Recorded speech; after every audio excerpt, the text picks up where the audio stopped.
What's going on, guys? It's time for the one and only SpaceBro show. That's right. And we are here to have some fun as usual and do all the good things. Tonight with us, we have special guest, Mr. AstroPub, looking down there hanging out. Also, we have with us Mr. Toy Grubbins here, hanging out with us too. There's Toy. What's going on? All that jazz. So, guys, we're going to get started right away. And all this, sorry for the late intro. I had to fix some things up in my house. That's just the way it goes. And we're going to talk all about the development this week with Star Citizen, all that stuff, and more with the one and only SpaceBro show. So let's get right into it and get with the guys here. And hopefully my computer will be very gentle with me tonight and won't break us too bad. That's our hope. We'll see what happens. So, what's going on, guys? How are you guys doing? Hey, good. All right. Sorry about that. Was tweeting out the stream. That's okay. Like, what? That's all right. Yeah. You were napping. You fell asleep. You know, you let these guys 18, 20 minutes in, you're a little late. It's like, they're asleep. They're out on you. I'm an old man now. I'm an old man. I'm 30 years old. Man. I might as well retire, you know? Yeah. Holy crap. Oh, so...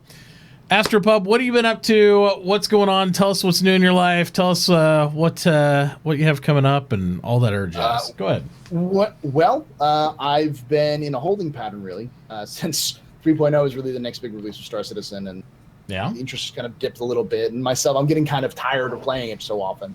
So I've been waiting for other games to come out. Luckily, a couple things happened. First of all, I'm part of the SC4 tournament group. Oh, there you go. A lot of their broadcasting for them, and so we had this last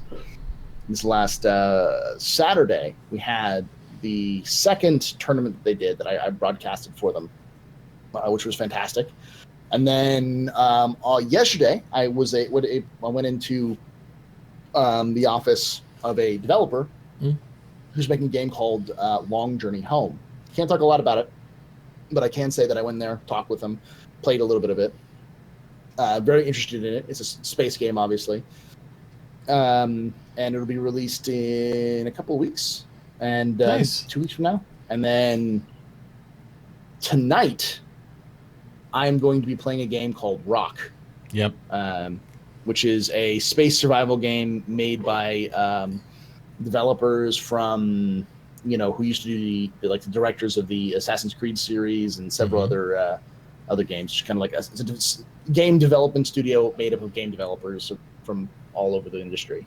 And so tonight, at some point, I'm going to be playing play a little Star Citizen and play that. And that's going to be going on for this week as well. So definitely. Then I've got all of this circuit to do. I've got this show, and then tomorrow I'm going to be on the relay station. Then of course the Captain Staple. Yep. So absolutely, all sorts of good stuff. Lots of advertising stuff. Yeah, I would definitely want to check out that rock game we were talking about. It sounded interesting, so we'll have to peep that, guys. So if you're interested, check that out after the show for sure. Go ahead. And the other thing I was going to say is that I also am hosting the new Test Gaming podcast, which will happen on Sunday. So well, there you go. I believe at noon on Sunday. So I've got a full weekend. Yeah, you're booked all weekend long. So be sure to tune in. And if you guys don't know what's happening, when it's happening, make sure to follow the AstroPub on Twitter. And I'm sure you'll get all the deets about it whenever it's popping off and all that stuff. So, and there's my compadre over there, Mr. Toy. What have you been up to? What's going on? Besides looking through Tumblr, what's going on? I was playing some PUBG earlier. So yeah, that's good. Went out and saw Guardians of the Galaxy again today. I watched it last week, so. Nice. Yeah, I watched it last week, so. Because there was some limited release they had some other places, right? Yeah, something like that. Yeah. Awesome. So what was your review? Good? Not good? Oh, I loved it. All right, no, good. I thought it was just as good as the first one, if not better. Absolutely. So you know how after the movies end, they normally have a little teaser trailer? Oh, absolutely, yeah. They had 5 of them. 5 teasers? 5 teasers. Oh, my God. Oh, my God. So you have to stick around forever. Yeah. Well, I think things are heating up between Marvel and DC because DC is planning on dropping all these movies this year. So that's a whole nother genre, but I can't wait. I still haven't guessed. I want to see Wonder Woman. There's so many other DC ones that I'm pretty pumped about, but I'm also scared that they're going to fuck up really bad. So we'll see. Marvel usually does it right. I can't wait for Deadpool 2. I love Deadpool though. That's my guy. So we'll get into all that and stuff. But guys, we're gonna jump into this. We got a little bit of meat and potatoes this week, not a lot. We didn't dive into a ton of it. And to be honest, I was doing a complete rewire of the studio today, so I totally missed out on Brian Chambers this afternoon. So I'll have to let the other guys comment on that when we get to that part. But I'm gonna have to go back and do the rewatch. I heard there was it was kind of interesting, but also, but it's always interesting with Brian. So we'll leave that for then. First thing we got, let's see here. First thing we got is they gave us on ATV, they gave us a preview of the Xi'an. So let's go see. Let me see here if I got that file somewhere in here. I'm sure I got it. I hope you got it. I hope so. After all that hype, all that build up. Yeah. There they are. There they are. You got them right there in their natural habitat. Absolutely. So we got the Xi'an there. I think we got a couple more images of them there too, and the Xi'an right there. So I'm excited for these guys. They look pretty tough. They look like they got their own mystery and stuff. I mean, they look very, hands-on. Yeah, hands-on. Well, you can see they got cargo locked down, Yeah, they got cargo. They're carry on the back, packing it out. So, I think the Xi'an look like an exciting addition to the Star Citizen family. So, and I think we got one more shot of him there. There he is. There you go. There's the actual shot. Yeah. I'm telling you, though, I don't know. Damn near close. Well, I think it's because the original Teenage Mutant Ninja Turtles were based off of an ancient Japanese monster called the Kappa. Yeah, no relation. And the Xi'an are also heavily based off the Kappa, the same mythical creatures. So, yeah, I thought you were going to tell me the artist who made the Ninja Turtle movies also made the Xi'an. I mean, I wouldn't doubt that either. Well, because we had the whole Groot thing going on. I figured maybe we do had some of the artists who did the MCU like Star Wars were working in CIG now. Well, and you see, and the guys who worked on Aliens and Alien Isolation type stuff and all that. So you see a lot of their influence in some of the art on the interiors of ships, like when we first saw the destroyed Idris and all that. And now with some of the Banu Defender, the inside of that looks a lot like that. A lot of the original concepts behind Star Citizen, when it was first being put together as an actual things, like an actual project, was heavily inspired by Prometheus.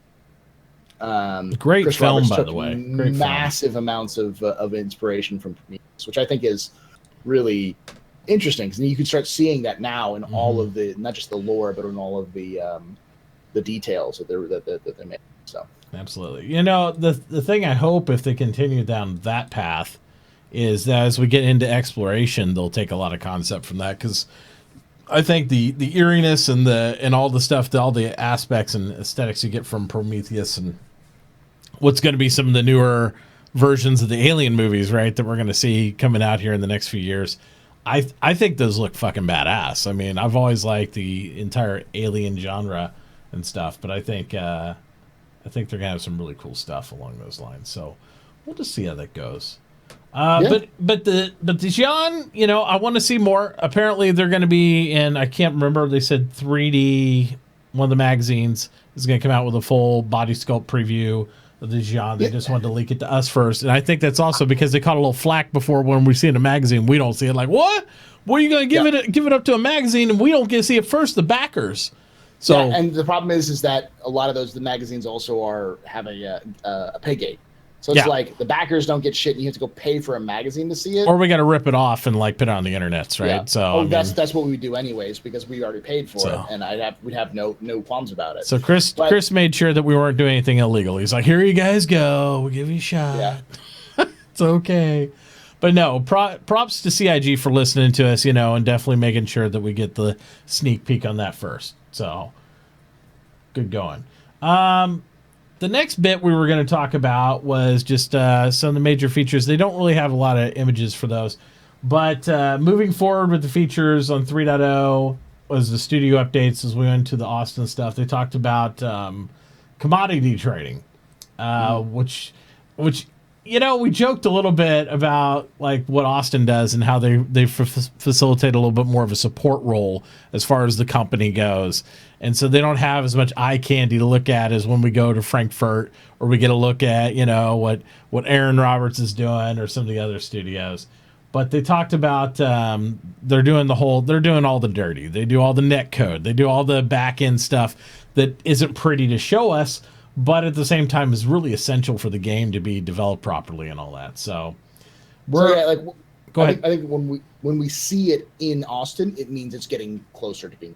It's like that once Austin starts getting its claws into it, it's like, okay, so now someone is actually messing with this. Someone's sitting this and hitting it with a hammer until it breaks and be like, I found the broken spot. Yeah. Fix this. These are the final touches before we get our hands on it, at least in a Evocati setting or a PTU setting and all that.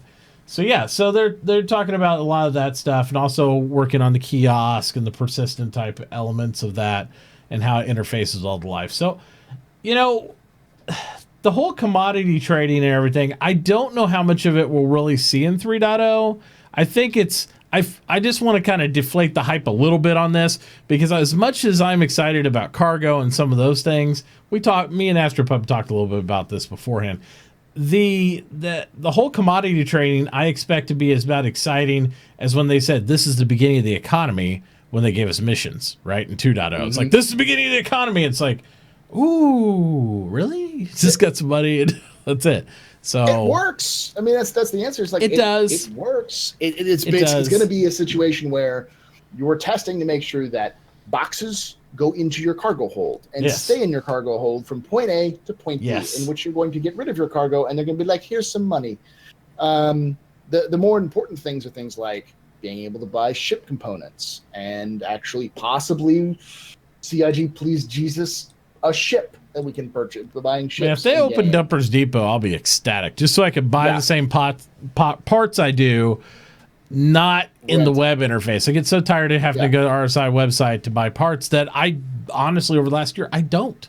I just fly everything vanilla because I don't care. And it makes more sense. It's more testing. We're actually going to be testing some stuff out rather than just fucking around and being like it's demo. It's a tech demo. Well, and eventually you should be able to sell salvage at those places too, and you get the whole buy sell trade thing. Well, that's the other thing is that the inventory is the big thing. Like there's a lot of little things which are important, but it's essentially, and I've said this before, is 3.0 is essentially what 2.6. It's basically what 2.6 is with the 3.0 base. It's moons and cargo. That's what we're getting. But it's going to be not too much different from what we have right now, other than moons and cargo, as far as I can tell from what they're talking about.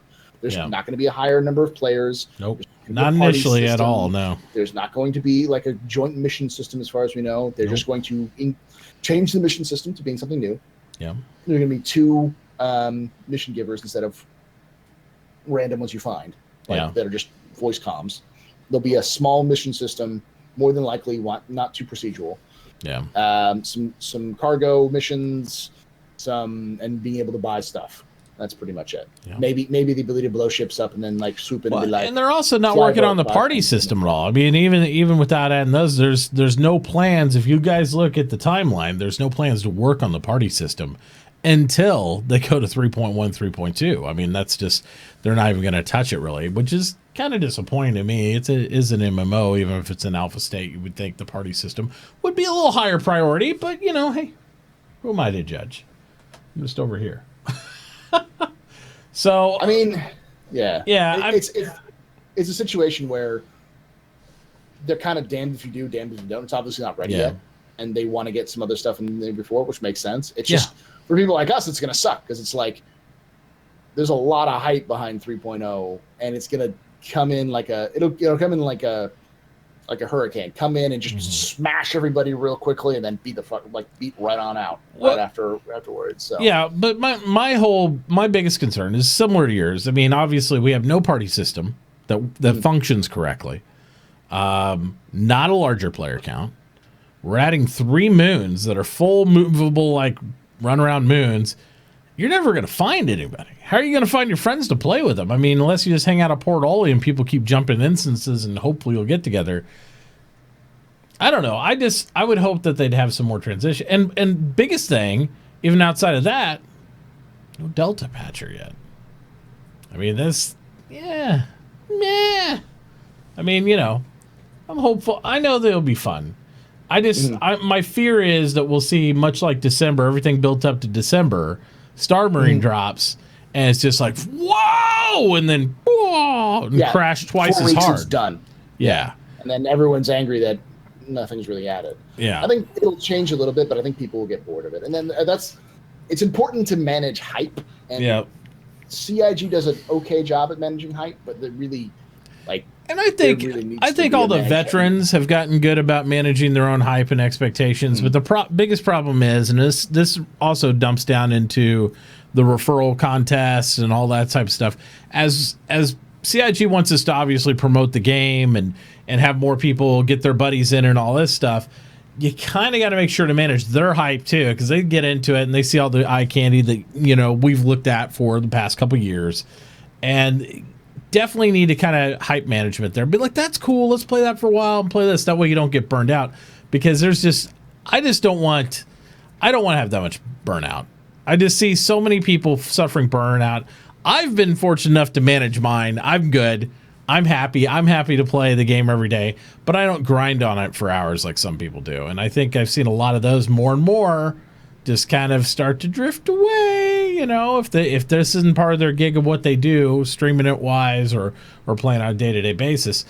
Regular players, I don't know. We get people every day in my chat coming back going, hey, anything happened? I haven't been on in 4 months. I'm like, wow, 4 months. Yeah, it's been, since 2.6 is released, it's been 5 months now. So most people's hype died off about a month afterwards, like mid-January of 2017. So it's been about 5 months, or about 4 months now since that's happened. So I'm really, personally, once we get past 3.2, that's where I'm starting to get excited, because we're seeing more fleshed out systems, just not the entry of the systems. The criminality system will come in. Anything that supports emergent gameplay for us as players, that's the things to get excited about. The moons are going to be fucking amazing. But 95% of people are going to be like, after 2 weeks, be like, oh, those are cool, the moons. Moons are done. Yeah. Done. Yeah. I mean, and I agree. We're gonna be dealing with a situation where 3.2 is really what 3.0 was originally pitched as. Yes. By Chris Roberts, which is fine. Yep. I mean, that's what they've been doing. That's no moon. That's a toy grubbin. Yep. Yeah, I made my own move right there. See, he couldn't wait anymore. He was like, I'm doing it now. It's moon time, baby. It's finished. Moon time. Yep. I applaud you for going for that style of moon instead of the others, because we might get banned off Twitch otherwise. Well, I think way back, one of them said his favorite moon was the pink one. So curious to see what that one is. So there you go. Now, and speaking of the mission system and some of the story-based stuff and all that, as far as Miles Eckhart and mission breakdown, they were talking about this, and these mind maps really amuse me, and I actually find them interesting just to see. And if I froze this a bunch of times, you can see the dialogue flow chart here, and it talks about this is the aspects that make these games interesting and neat, where you have, like, if you say this happens, if you go this way, it could go this way, and all this, and this is what gives characters life and gives the game life and all that stuff. And it's just the beginnings of it, but it's nice to see the amount of variety, the volume of different dialogue you can do, it's something I picture like my wife would go through and do these type of things, because she's the type of people that played Oblivion to every path, every avenue, every type that you could possibly go. I look forward to doing that with even the simple mission runners and the mission systems. Yeah. And it looks like there's actually 2 different paths. So yes. You can go lawful or unlawful. That's right. So each mission giver is not going to be specifically located to only one type of person. Yep. If you go up to Miles Eckhart as a lawful character, he'll give you a specific mission. But if he knows your reputation as an unlawful character, he'll give you a different mission. And it may be a variety of missions. It's not the same one every time. And multiple types of outcomes based on what happens not only in the mission, but in your dialogue tree. So there's all kinds of different things that can happen. So I wonder if missions are going to be repeatable. I mean, obviously in beta, I think so. But I wonder the greater scope of the game, if it's going to get really repeatable. Am I going to go to the same character and he's going to know me? Or is it going to be like, oh, yeah, you could go talk to Sally again. And I'm like, I met Sally 5 minutes ago again. You know, I wonder how they're going to do that. If they're going to just let us grind. Because, you know, I've broken some games by grinding the same mission so many times. I stacked so much cash that it was ridiculous. So I'm just curious, like, what path they'll choose in this. So it'll be interesting. Like, what's going to happen, I think, is going to be the key part, is that after you've done Miles Eckhart's 7 missions or 10 missions, whatever he has for you, that are canned, that are maybe slightly hoppable, like slightly changeable, like a little quest tree almost of stuff. Does he? Yeah. Does he? When you come back to him, does he give you the same one? And does he say, "Hey, this is a new one. Go to this place and do this"? Is this just a repeat, or is he just like, "Hey, now that we know each other a little bit more, here I got another mission for you," or something like that? Or maybe, or he just tells you to piss off. Yeah, I was just gonna say, he probably just says, you know, I don't have anything else for you right now. Yeah, yeah, fuck off. You screwed me on that last one. Yeah.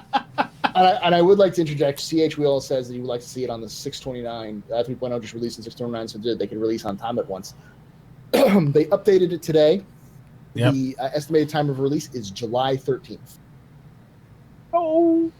Yep, 2 weeks ahead of time. But I mean, anybody who was like, I know I was, and I'm sure lots of other people were saying, there's no way they're doing June 29th. The end of June? Nah. Maybe the first or second week of July. Well, they didn't give much buffer between the Evocati builds and what they're estimating for live build, but, you know, I don't know. I mean, we don't know 100% what's happening.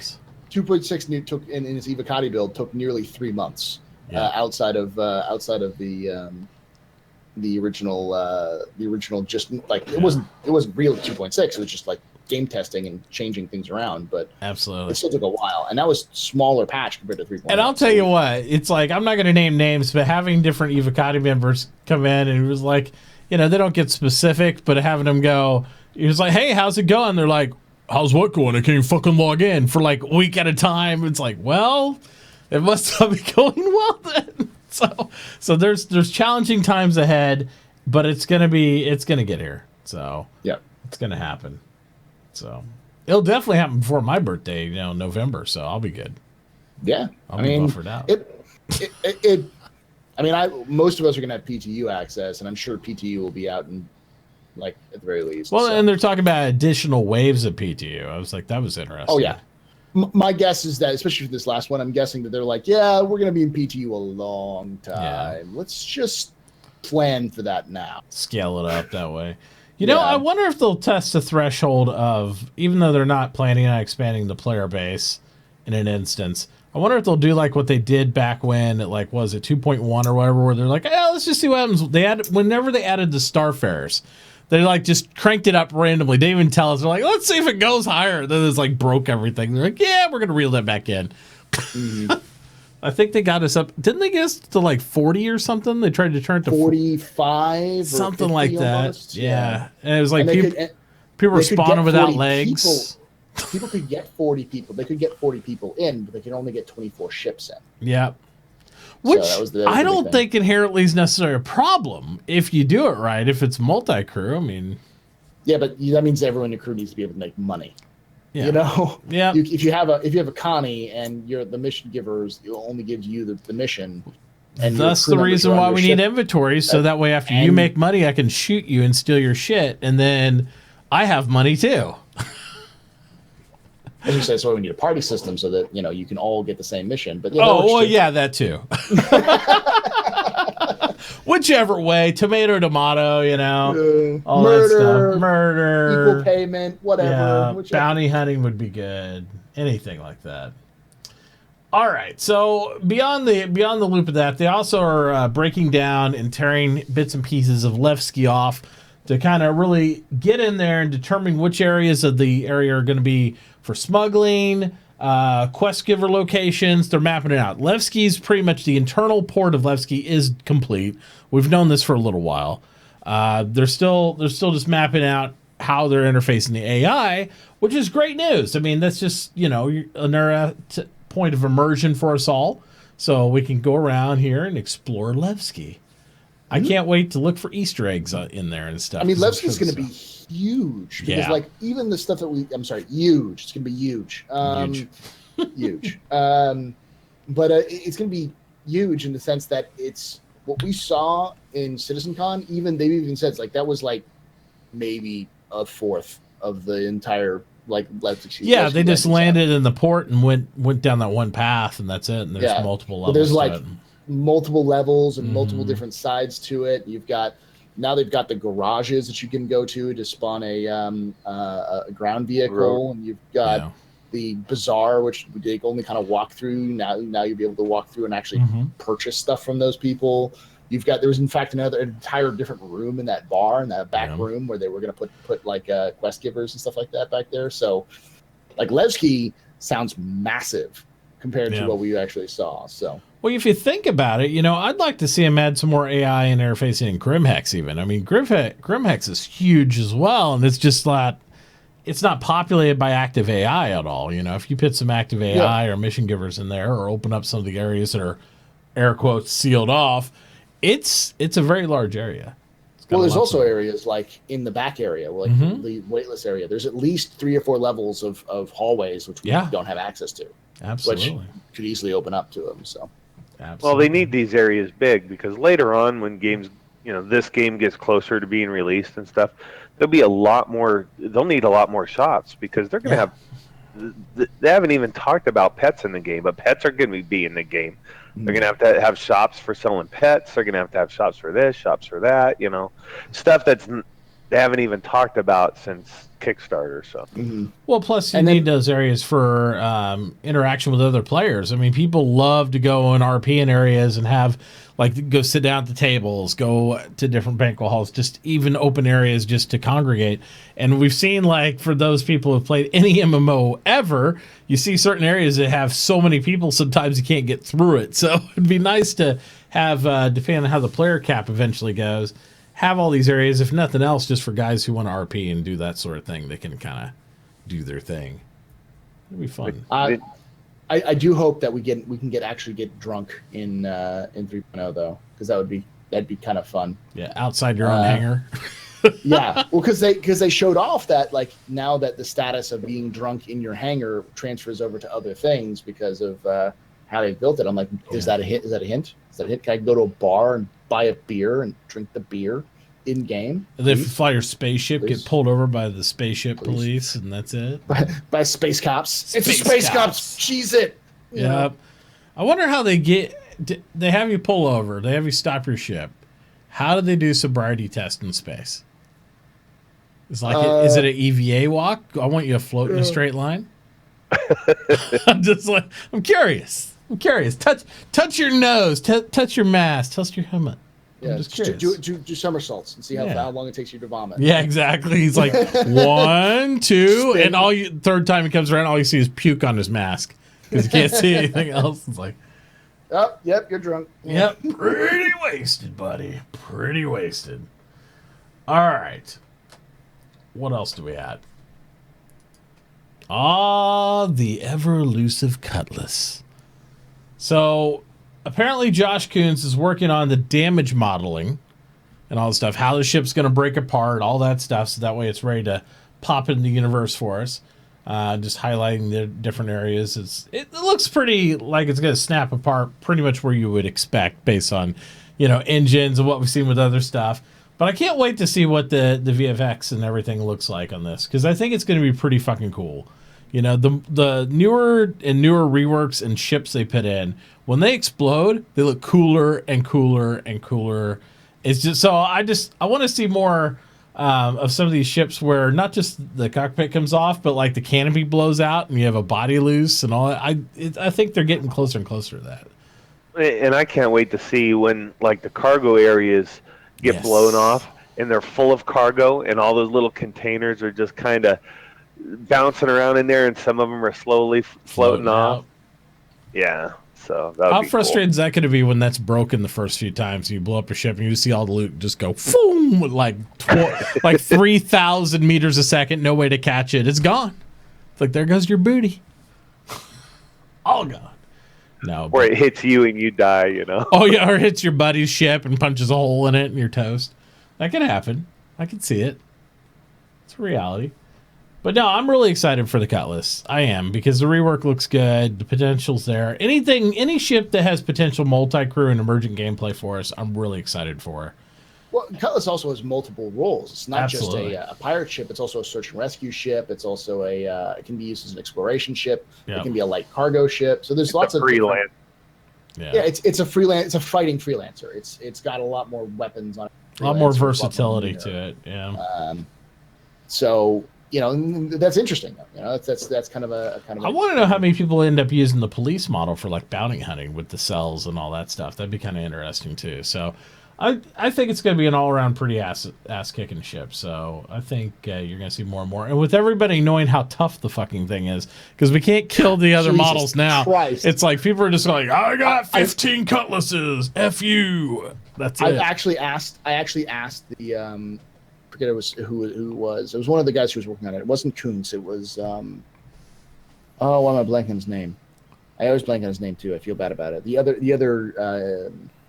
person who was working on the Cutlass, Sherman, Matt Sherman. Yeah, Matt. Matt Sherman was hanging out in my chat, a couple of weeks ago, and asked him, like, is the current damage model, like damage like resistance, how tough the Cutlass is, going to be what the remodel is going to be? He says, yeah, just about. That's kind of the idea of what we're looking at. Is that's the current damage states we see now are going to be carried over to 3.0 with the new Cutlass. So that's a damaging. That's a tech. That's a bullet sponge of a ship. There you go. The bullet sponge. All right. Up next, we talked about, they did some more mocap. This is their super high-tech mocap private studio in Austin. Pull the blinds. So I have been there. Yeah. I have been there. That is pretty much their mocap studio. There you go. Yeah. What were you going to say, Toy? Well, they talked about it a little bit with the Brian Chambers interview too, about the motion capture stuff and climbing up the mountains and stuff. So I want to see. Hold on, I'm going to stop you right there because we're seeing right here on the screen. This is the most important animations we will ever see ever, which is that cafeteria, man. The only ones we ever see. It's the only one that's so important. It's so important. Star Citizen is actually getting renamed. I am convinced. That basically all of Squadron 42 takes place in a cafeteria. I don't think there's any ship flying. I think you board a fucking Idris. There's an awesome cutscene where you do it. Lady. You're just the lunch lady. Yeah, and then after that, you're just like immediately in the cafeteria. Maybe there's a gunfight, but then there's fruit salad, and then it's like on. That's what I'm looking forward to. Food fight in the cafeteria. With right. the grabby hands, you just grab your food and throw it at somebody. Van Duel come in, you're like, eat cottage cheese, motherfucker. It's like, great. And then you find out they're allergic to dairy products, and that's how we defeat the Van Duel. It's all about just the cafeteria. I'm excited. Honestly, though, I think the cafeteria is going to, if you've played the old Wing Commander games, that like the bar that they have in the all the dialogue happened in the cafeteria. I think it's gonna all the dialogue's happening there. Well, even in if you think about the Wing Commander movie, right? Even the movie, all like it took place in the cafeteria. Yeah, it's like there was very little. Has something about cafeterias. I don't know what it is because they had meeting room. Well, and they had very little ship-to-ship conversations, right? Usually it was like a little bit of like one half-ass sentence here and there and all stuff, but they had these like really interpersonal like dialogue things in the cafeteria. Like there was no other part of the ship except for the bridge, the cafeteria, and the flight deck. There's everything else is mute. Where would you run into anybody else at? Well, I don't know. Because when they're off, when they're off duty, they're going to be sleeping. And then they're going to get up and come and eat, they're going to get off work and go eat. They're going to go to bed, and that's it. So this is where the social room is. So that's right. Cafeteria. Picking up boxes. Oh, yeah. No, so they talked about they're updating all the usable animations to the new usable system, which I think it was interesting. They highlighted, they said usable animations. So they apparently have a lot of animations that are still bugging out where they're working all the bugs of. And so they're creating more animations quickly. So basically it saves on memory because what they do is just cache the animation. So that way it's able to just, log and queue animation whenever you're doing a certain action. There you go. Blah, blah, blah. So they'll be able to have that nest pool in there. Then they talked about the mocap shoot in order to gather other animations, like picking up crates from different heights, like they're showing here, and interacting with various doors and different transitions like that. Now, here's an interesting thing that I wanted to talk about briefly that talks about animations. Now, I thought, wasn't there a whole dialogue they had, it might have been an ATV or two ago, saying that mocap did not sufficiently do anything or didn't really do what they needed to do animation-wise, so they always have to go in and hand do the animations. It just gives them a basic reference, and then they have to have artists come in there and really do it. It's like mocap's good, but it doesn't really do what you need to do as a player. It's more for shooting the cinematics and stuff like that. But you can see that right here where his arms are clipping through the shelves, so yeah. They'll definitely be going in and fixing that. So yeah, it's you got to start somewhere, and there are three things you can do. You can go straight up CGI from the beginning, all hand animated, start to finish. You can do nothing but mocap and do everything based off of mocap. Yeah. Or you could go a mixture of the two. They've chosen to do a mixture of the two. The reason why was because starting with nothing but hand done animations takes fucking forever, and it's difficult. It's either with no reference point, it's hard, and it gets you really wonky scaling and all that kind of stuff. And doing nothing but mocaps is really garbage. It's really cheap. You can see it. Like if you see the recent Halo games, they did nothing but the mocap, and Destiny, for instance, was nothing but mocapped. You can look at them, you can see them clip every once in a while. Their hands are like this. They're not actually like fingers, they're just kind of hands. Yeah. You can kind of see maybe a couple of them went in and, actually hand animated some of the stuff, but it's all very reference in general. You're supposed to be, but a lot of it's washed out. And it makes it really unadaptable. Unless that scene is set exactly the way it's always going to be.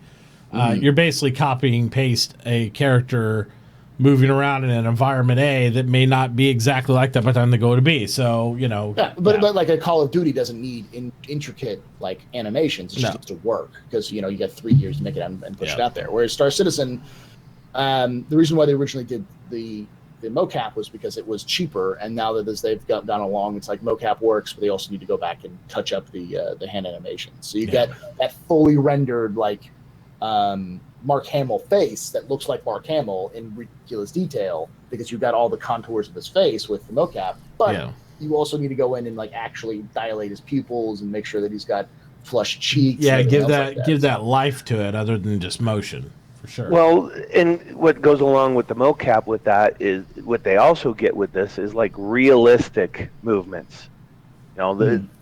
Like the leaning and the shuffling and the shifting your weight and the facial expressions and stuff. You don't get that when you just hand animate everything. Also, pacing's important too to add to that because a lot of it, natural pacing, it's hard to simulate that in animation because people are okay, it's going to grab here, move here, do that. But people have a natural heartbeat or pace to when they grab something, they pause when they put something down and all that. I think mocap helps a lot with the natural pacing of a scene or an animation, so they know exactly how it should feel, not just the motion of how it should move. But you'll even go ahead. Sorry, let me just throw something in real quick. You'll see it when he's picking up this box, how he readjusts his hands on the side of the box too. Yeah. So that's realistic. Yeah, most things, that's the type of stuff I'm talking about. Because, like, when you're doing a straight animation, a lot of artists wouldn't even think about that. I mean, it's not even like, I have box goes here. Yeah. Here it is. It's like. Yeah, but like, everyone who's ever picked up a cardboard box picks up a box and like, oh, I got it. And then as you're moving it around, it shifts. So you have to slide your hands around the box to make sure that you're on the right side, or they slide underneath it so you can cradle it as you lift it down. And absolutely, that's things you can put up there with actors. And the cool thing about a lot of the guys they have at Austin is a lot of them are there's at least a couple of the guys they have who are the animators are actually former stuntmen. At least one of the guys we talked to is a former stuntman who worked on Matrix.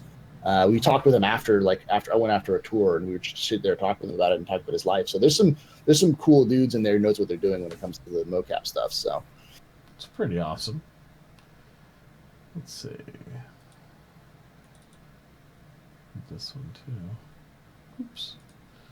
All right. So next phase of this whole ball game is the ship animation. So they're talking about, especially like from space or in the cockpit, like how the things are moving. The Star Trek. Yeah. Buffeting. That's awesome, though. I will say that cockpit shot, it looks pretty good, man, from there jerking around and all that stuff. And plus, especially when you're in another opposing ship, there's nothing cooler when you do a close flyby pass and you see the other guy and they're like reacting to like having to evade you or something like that. It's pretty cool. They do a great job. It also, I can see this going into like an atmosphere planet. When you're going into the atmosphere, you get a lot of the as the friction builds up. Yeah, it'd be interesting. Just like if you were in like a Cutlass and you're looking over at your pilot, your pilot's sitting there holding the stick like push up as you're going into the atmosphere.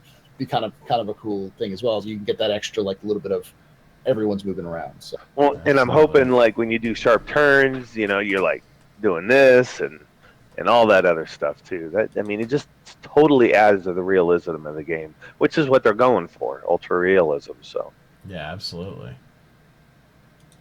Because when I turn, I lean into the turns and stuff like that. So. Yeah, when I'm playing and I'm turning, let's say right, I'll actually lean right when I'm actually playing. Like if I'm doing like a complete inverted or like complete roll, I'll actually tilt my head with the roll because I'm like, I want to stay. Wait, nope, don't do that.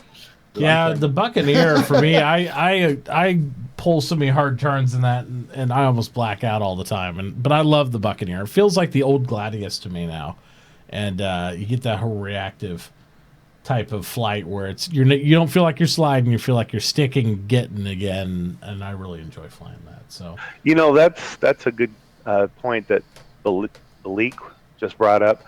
So while you're shaking there, is your camera view going to be doing that stuff too? Are you going to be? Yeah, are you going to be going crazy with that? Go through seizures and stuff. It's like, because your camera's just going all crazy. I don't know. I can imagine it'll happen to a degree. It needs to happen if you're getting buffeted by incoming fire. It does two things. Yeah. One, it lets you know that the like it's a reaction to something, so that you know that I'm getting hit. But the other thing is you'll know which direction you're getting hit, because if you get hit and you go, your character goes to the right, it means that the shot's hitting you in your left because you're being moved to the right. So you can actually do an initial like, what the fuck just hit me from the left. So it gives you a little bit more directional fire as well. That's the other advantage of it. So I can't wait for. And I think that whole like kind of situation with that is actually not actually realistic in terms of what's going to happen. That's just them speeding up the enemy like crazy, so that you can see the detail. I want a VR headset with actual real force feedback that knocks me forward, I see something so illegal about that. Somebody crank that thing up and be like, man brain to give them lobotomy. My VR headset, it's like, I wanted to feel real pain. I hooked it up to a car battery. It's crazy. No, but I think more and more people are interested in those pressure suits and different things like you're talking about, where they actually can feel the environment, like it gets cold. I think it'd just be cool to get cold when you step outside, like inside an environment in a game, like you feel a chill, or if it's hot, you're like, oh my God, what the hell's up with that? So it'd be really neat. So I look forward to better VR in the next decade, but we're just not. I went to a trade show a few years back, and they were actually coming out with. They had this little machine that basically mixed chemicals and sprayed scents in the air, different types of scents. So yeah, and it was weird. They could come up with all different kinds of scents. Like you're in a forest, and all of a sudden you kind of smelling like pine trees and stuff around you. And stuff. You step in poop. It smells like shit. You know, amazing. It's funny you mentioned that because they did have that there. Yeah, so it's crazy. Of course, because that's the first thing. I remember that at Disney World when I was a kid. I remember they had the first elements of that. You'd sit in these theaters, and I think it was at the. I don't know. We were watching like A Bug's Life or one of the things at the big. I can't remember what it's called now. The Animal Kingdom area, and you'd sit there, and when there was a bunch of bugs ran across the floor in the scene, they'd have little like tassels blowing and feel like back your legs like there's bugs right across the floor. I was like, that's cool shit. Anything that kind of gets the audience into that and gives you that much more immersion in it was really cool. And I always remember that was really neat. So sprayed little puffs of air at you. Yeah, exactly. I remember all that. Yeah, at least so they can hack into our brains and turn, have us plug directly in. Yeah, basically like a dream almost. Yeah. If they had that stuff now, I think my kids would do exactly like what they do now. Is like they bend USBs on accident. You imagine you're sleeping there, you're plugged in, and your kid comes out and he messes with the cord and he breaks it off. What the fuck do? You just have a seizure and die. I mean, it's just really bad. I think they need to have better USBs invented before we start plugging our brains into it. I just returned my kid for a new model. There you go. I need an upgrade. This is defective. My kid is... I want the USB 4.0 kid. 4.0 kid, yeah, a little bit better USB interface. But guys, also, if you have any questions for the cast, make sure you're putting ! questions in chat. It will link you into our doc so you can add any questions that you might have. You're welcome to ask us individually, all together, anything about the game, CIG, our opinions on anything related to Star Citizen. It's all good. It's all open. Can I add my normal Captain's Table pitch to this? Absolutely. Go ahead. Okay. So, and like we do with the Captain's Table, we're not CIG developers, but we can pretend to be CIG developers. We will give you 100% confirmed answers. You can run this to Spectrum and say, I heard it on the SpaceBro show. CIG employee Toy Grubbin said this. They love to hear that. Trust me. Oh, yeah. Especially from... They do. Toy just hopes one of these days they'll be like, oh, fuck, Toy Grubbin. We haven't sent him his paycheck in the last 3 months. We need to go ahead and mail him those. Forward them over real quick. Like payroll's watching the show like, shit, we missed a guy.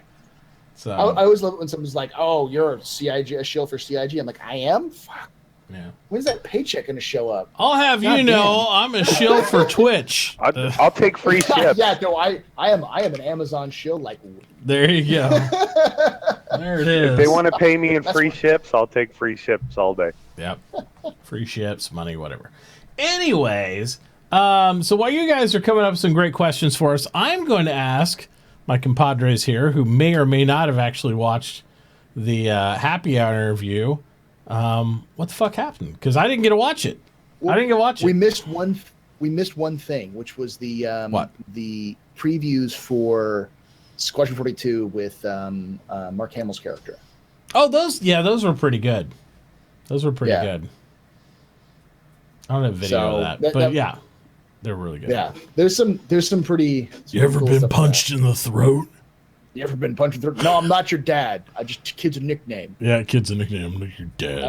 I heard that, and my first thought, I think it was everyone's thought, was that's a good Star Wars drag. It's subtle enough that get it that you're not your dad. But at the same time, it's like I was waiting for the mom comment to come out in that one. It's like I'm not your dad, but I could be. Yeah. Waiting for all that stuff. Or the old joke, I could be your dad, but the dog beat me over the fence. Yep. Yep. Ouch. So what happened to Happy Hour? Toy, tell me about it. I was it was tough to watch for me because it just did not seem like they meshed very well. With Disco's dry humor and Brian's down to earth attitude. Disco would make an off, color humor remark or something like that, and it just Brian Chambers is just like having none of it. I just was like, it was pretty cringeworthy at some parts. So, I mean, they made it work and stuff, and there was a lot of good questions. I mean, 99% of them, I guess they would be planet questions. So, but yeah, the chemistry between the two was real non-existent. I'm watching the scene of them right there, and I kind of. You could, yeah. I mean, you could see neither one of them are looking at each other in the camera. Just. Oh, and that was a very good point, Toys R Me. They're cutting happy hour now. Go ahead. That's another thing. So you may or may not have seen the post they made on Reddit about them cutting happy hour and all these other things. Making them bi-weekly.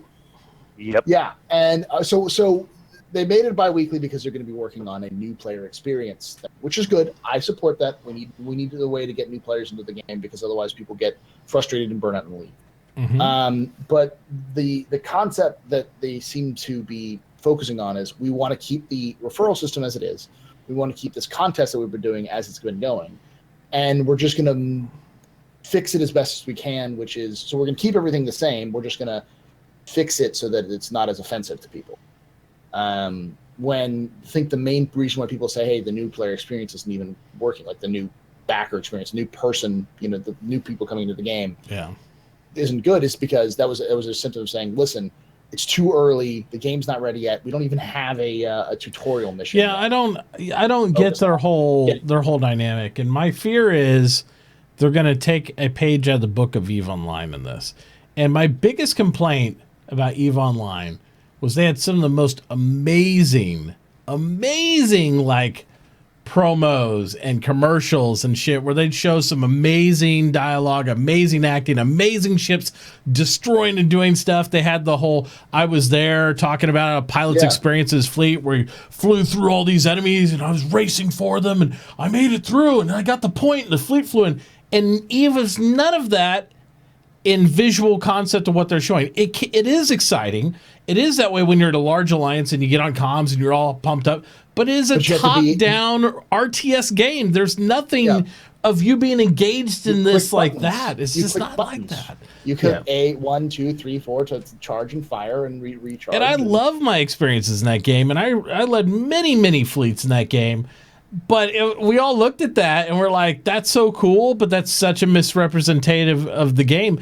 And all of us inside EVE felt that way about all this stuff they kept doing. They kept going, like you'd see a guy mine, he's over there by himself, and it's like, oh no, here comes a guy, and it looks like some dogfight shit. And people would come in the game and they'd be like, well, so what else do you do? And it's like, well, it's kind of like this. This is what you do. You got to get in a group and you go out and mine and be like, oh. And I feel to a degree we're already experienced that with Star Citizen. People are taking the videos. It's not even out yet, and that's kind of like.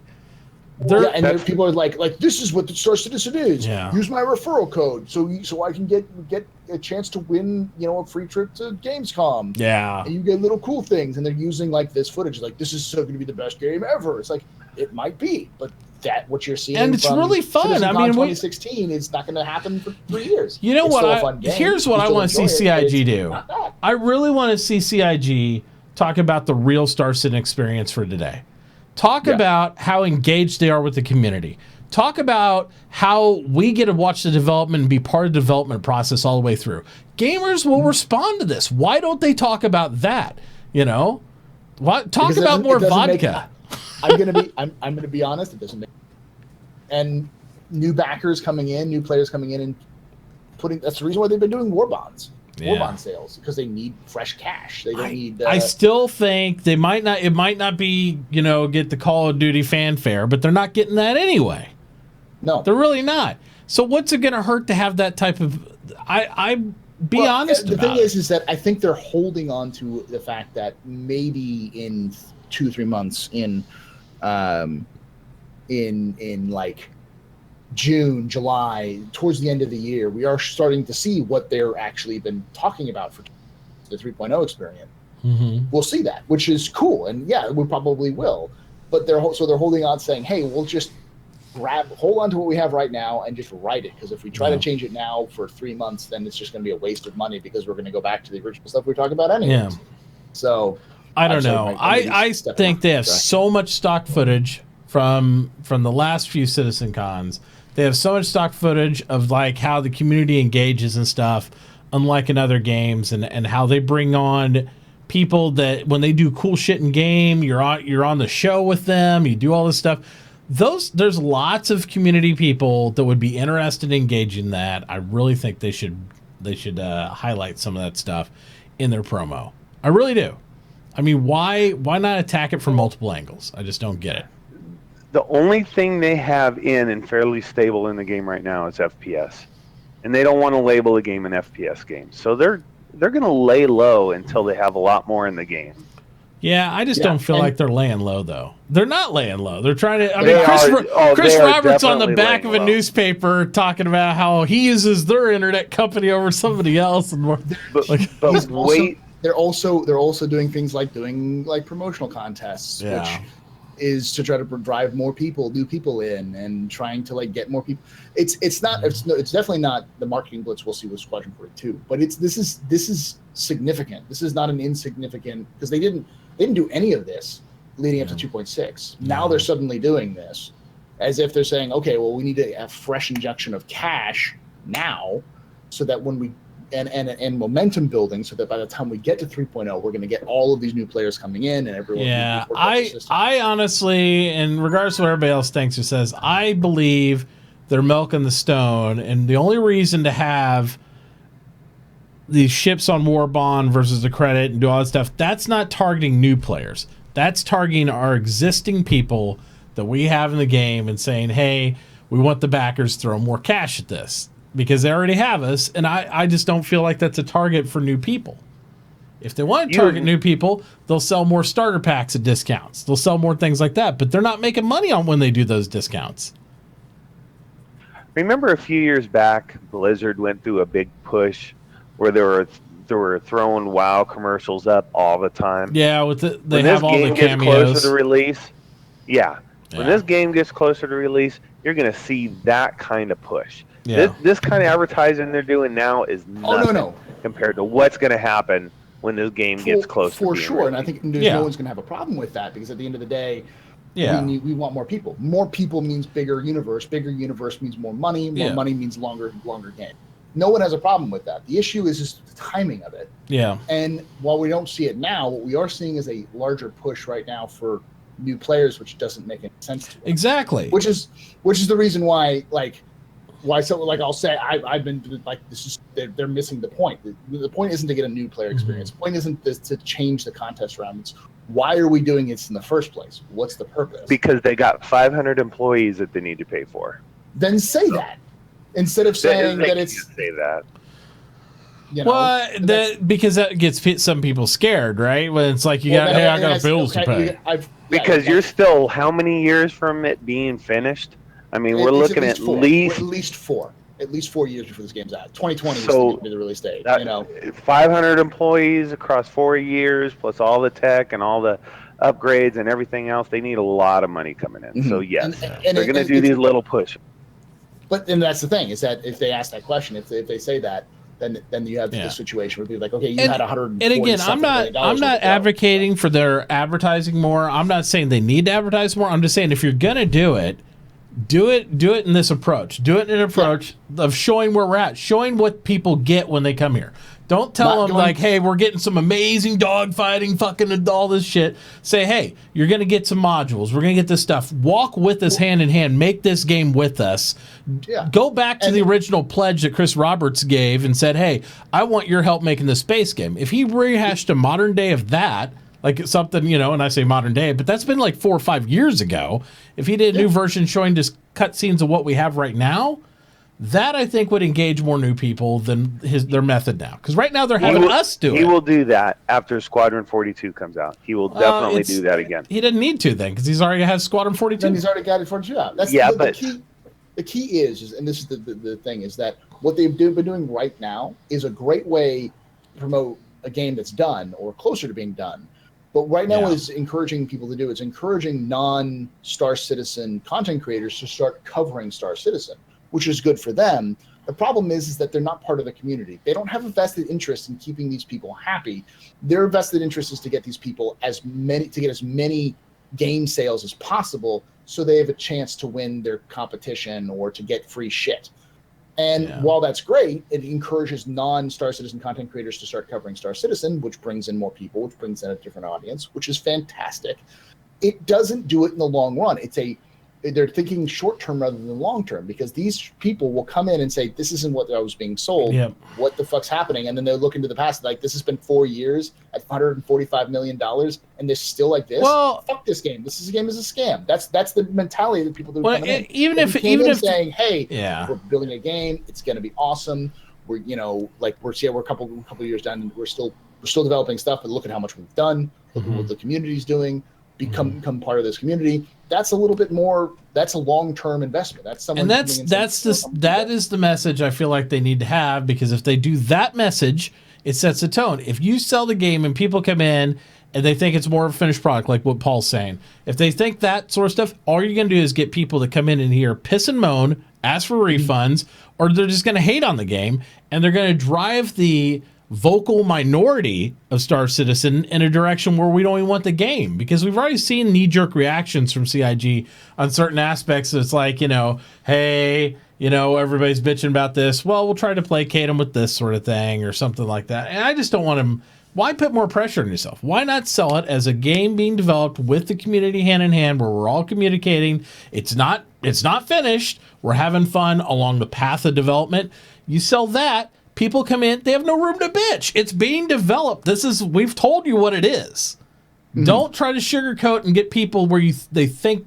I just don't like the idea where they're starting to go that way. I feel a little bit where they're trying to sell people the idea of what will happen instead of what it is. They need to sell what it is. When you're 2 to 4 years out from being released, you need to sell where you're at, not what you're going to be. That's Kickstarter shit. That's people realize it's way far away. You're not saying, hey, this game's going to be out in like 2 to 4 years when you're selling it the way they are right now. And I don't like that. So, just my opinion. That's the way it goes. I'm just concerned because I've seen this before. It's happened in 2015. It happened in 2015. People got really burned out. And that was the summer of 2015 between 1.3, I think, or 1.2 and 2.0.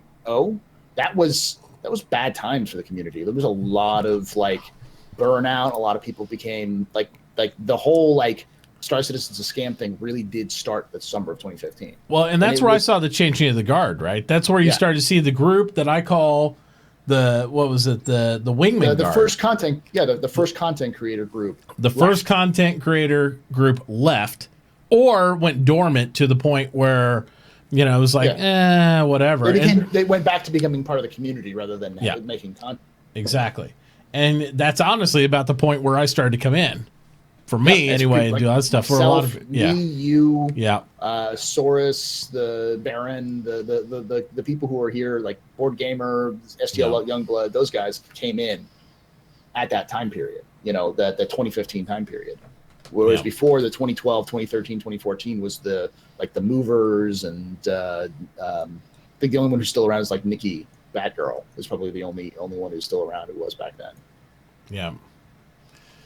I didn't even think about that. That was really the time period when it switched. Yeah, it did. It switched from one generation, for a lack of a better term, not necessarily age-wise, but to the next group of content creators and stuff. Mm-hmm. And now, we're not seeing a changing of the guard again, but we are seeing a lot of content creators that were here from 2015 start to take a big step back and kind of do other things. And I've even had some content creators, that non-partnered ones, switch games. I mean, I've seen them selling their shit and stuff, and it's just it's just weird. Yeah, but you can't expect those guys to sit around playing at Korea for 7 years. No, of course not. No, I don't think anybody would. No, but the point was that it was so bad that even people who were hardcore into the game were gone. they just disappeared. Like for cosplayers, people you saw full cosplay. Like I went back and watched videos from before the time I was here and I mean, it was like hardcore crazy shit they were doing. And like, you don't even see these people around that were doing that anymore. Like they went from like 120% to nothing, and that was in the 2015 market. And that's what I'm worried about with this push that they've been doing recently. Now it's all mania. Well, a lot of this shit, we'll forget about it when 3.0 comes out. The problem is between now and 3.0 is the big deal. And then 3.0, how it's handled, because right now I feel like it's being pushed as still the Jesus patch. It's not the Jesus patch anymore. There's never been a Jesus patch. The Jesus patch is never going to happen. The Jesus patch, the original one was the original 3.0 promise was the Jesus patch. It was a Jesus patch, which is both in the Jesus Christ, this is stupid kind of at the same time. Too much stuff. The Jesus patch is the Delta patcher. That's the thing, because it's not going to give you a huge amount of content when that comes out, but it is the gateway for incremental content that will constantly, steadily feed us. And even if they can't do that, it takes away the excuse, because the excuse has been the builds are too big, we don't have it already. I think they'll have to go through a whole nother developmental change of how they release stuff. Minute that drops, and that might be, I'm not being accusational, that might be why we don't see the Delta patcher yet. Because I don't think they're ready to deliver that type of content on an incremental basis. I think they're ready for these big block, let's get this stuff in, we'll drop this, and then we'll move on to the next. Blocks. Drop the foundation blocks and then put in the little stuff as I don't think they're ready to do incremental. But that would be what hypes the game. That's why I think 3.0 is still the Jesus patch, because 3.0 is the start of their base code with all their little module systems. Yeah, no, it will be it's the base foundation of what's going to be going on. Like once they have 3.0 in, theoretically, there is no more changing. It's the biggest patch to date for sure. They have all this stuff. It's a big important patch. The problem is that the Jesus patch, as we called it, as we nicknamed it the Jesus patch a while ago, was that because it wasn't just that, it was character creation, it was fixing the net code, it was more players per thing. It was the entire Crusader system. Like what they were promising was literally the moon and the stars, literally the moon and the stars and the planets and the asteroids and everything else. And that was great. But most of us, and I think a lot of us still were even back then, were like, this is not possible. This is not how game development works. It's not how games are developed. It's really weird. But holy shit, if they pulled this off, it would be the most epic patch in the history of the game. It would be the biggest patch the game would ever see ever. Because everything else after that would just be small additions. I'll be honest, in the back of my mind, I'm still the first moons, the first. I'm still I have a hard time believing it until I see it. Yeah, I really do, because it's one of those things, like you said, for all the years I've played games, I've never seen a game try to do it like that. You know what I mean? Try to drop content in the way they're trying to do it, but we'll see what happens. And Toys R Me said something that, half their notes are incorrect and stuff. I would still take CIG any day of the week over people like Conan. You talk about flip-flopping in Conan, holy crap. Well, it's also Funcom, I believe is what the guys who make it. And Funcom, anyone who plays a Secret World, a little salty. Just a little salty. All right? Or the original Conan MMO, because they made my God, don't get me started on that. I beta tested both of those back in the day. Me, the wife, and about 9 friends all bought collector editions, original Conan. Leopards don't change their spots, like that's just the fact of the matter. And it works with CIG too. CIG, I completely agree that CIG is probably doing what they can the best. They're doing best of what they can, what they got, how they got it in the situation they're in. It's not. I don't think anyone's going to be blaming them for that, and no one blames the development team for what they do, because the development team comes in and pulls out ridiculous shit. Like Frankfurt is like, oh, we need something to do done. Frankfurt, can you do it for us? Yeah, sure. Here, now this is the thing you asked for, but we also read your mind and realized you wanted this, some hookers and cocaine, and then there's this in the background. We've got a fully functioning, automatic factory system that we built out just from scratch, just on the whim, because we thought you guys would like it. We did it all last week. Here you go. Yeah. Like Frankfurt just does stupid, amazing stuff. Same with Manchester. Same with all the development studios will come out of nowhere and be like, "Here's everything. Goodbye." So I don't disagree. I don't think that we're in a situation where CIG is not working hard or anything else like that. It's No. just we have to be realistic in terms of what's going to be happening. Yeah, 3.0 is a big patch, but at the same time, in terms of playability, it's going to be no different from 2. And I think our main complaint is still how they present stuff, how they communicate certain things and all that. They are getting better, but I think there's still a lot of room for improvement on different aspects.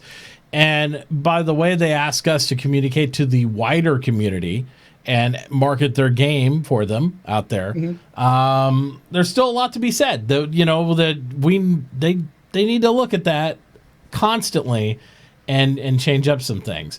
And I don't agree. It's like there's a lot of people, that whined, and I know there's some comments out there, and we'll address one of Bloke's questions right here, where he's talking about the referral contest and what are my thoughts on it and all that.